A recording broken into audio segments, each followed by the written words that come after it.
সিঙ্গাড়া কিন্তু তিন কোনো নয়, ফুল সিঙ্গাড়া।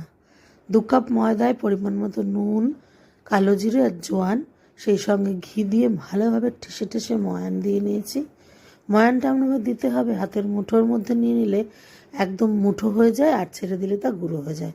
তারপর অল্প অল্প জল দিয়ে একটা টাইট ডো রেডি করে নিয়েছি। এখন তেল গরম করে তাতে হিং ফোড়ন দিলাম আর আদা বাটা, সেই সঙ্গে গোটা জিরে, গোটা ধনে, গোটা মৌরি আর আলু সেদ্ধ এতে দিয়ে নিয়ে ধনেপাতার কুচি, আমচুর পাউডার মিশিয়ে পুর রেডি করে নিয়েছি। এখন ময়দা থেকে লেচি কেটে নিয়ে ঠিক এভাবে 4 কোনা করে 4টে কেটে নিলাম।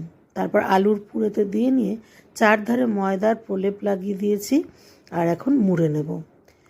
বক্সের মতন করে ফুল সিঙ্গাড়া তৈরি করে নিলাম। এবার হালকা তেল গরম করে নিয়ে তাতে এই সিঙ্গাড়াগুলো ছেড়ে দিলাম।